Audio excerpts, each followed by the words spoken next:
I'd like to start by thanking Chief Executive Vincent and the interview committee for their confidence in my abilities and for the opportunity to come before the council tonight.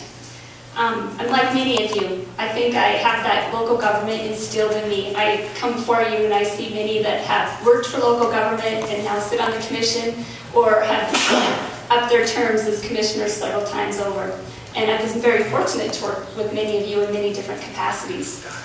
I'd also like to thank my husband, Sean, and my sons, Zach and Zayden, my mom, and my family who are here tonight, former colleagues and friends for support and encouragement. Without them, you know, I get a little tearful because they're the ones that really know my passion for this job and to come before you tonight. I also would like to thank the budget office. That staff is tremendous. They have, you know, emailed me, called me. They're really excited about me returning to the department, and I'm excited to have them. I was sitting there just a few minutes ago and I was trying to add in my head here, and with just those few employees, I think there's well over almost 100 years of service, so that shows their commitment and their dedication to this county, and I hope that I have the opportunity to lead that group. Like Chief Executive Vincent mentioned, I had a great opportunity to leave 7 years ago.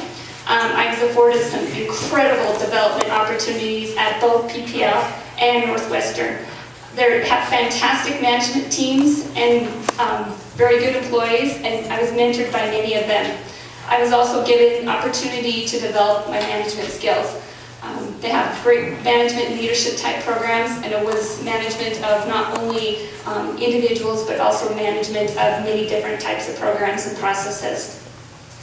Many of you know my philosophy when it comes to local government.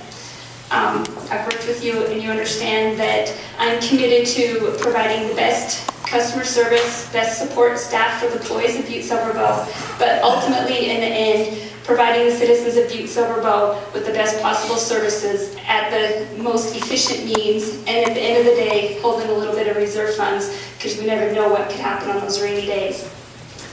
Why did I look forward to coming back to Butte-Silver? I think it's exciting times here.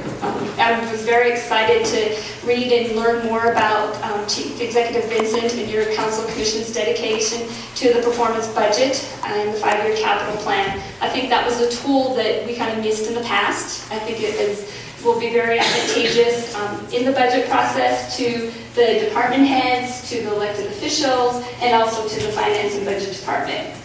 I was also encouraged and excited to hear the out-of-the-box type of ideas that local government is looking at in the community development area, such as the economic gardening activities and whatnot. Those out-of-the-box really thinking is going to be tremendous and help us grow the tax base for Butte-Silver. What would I do for the finance and budget department was one of the questions asked in the interview process, and it was more related to what do I see happening in the next 6 months. Well, all of you are very much aware that this time is very, very busy in the Finance and Budget Department. It's busy as far as it goes creating and generating a budget. It's even more busy this year with implementing the new performance budget and the capital plan.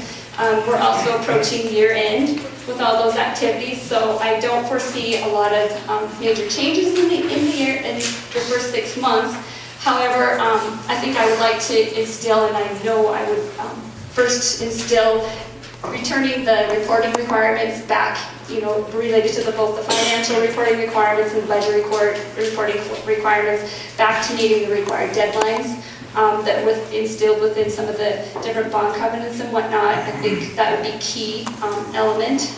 Another key area that I think is important that I would like to address is not only getting these tools, but training the departments and training the council and elected officials how the financial statements and how the budget process intertie. I know all of you are very up here and you understand all those processes. You've been here many years and you understand them. But I think in the past when I was here there was a link missing.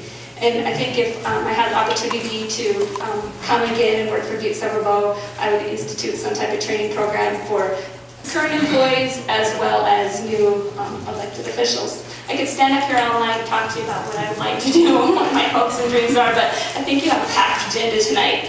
So I'll end with that, and I don't know if I can ask questions. If anybody has questions or... Yeah, are there any questions for Danette? Commissioner Paul? Thank you, Mr. Chief Executive. I don't have a question. I just have worked with Danette in the past, and I think she's an excellent choice for this position. Thank you, I appreciate that. Commissioner Coleman? Thank you. Before I make the motion of confirmation here, Danette, I welcome you aboard.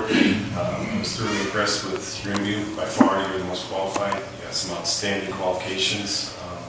On behalf of the commissioners, we're looking forward to working with you, and I believe most of the county employees are as well, and some positive things on the road. So, having said that, it is my honor to make a motion to concur with request in communication 14-228 and confirm the appointment of Danette Gleason as the new director of the Butte-Silver Finance and Budget Department.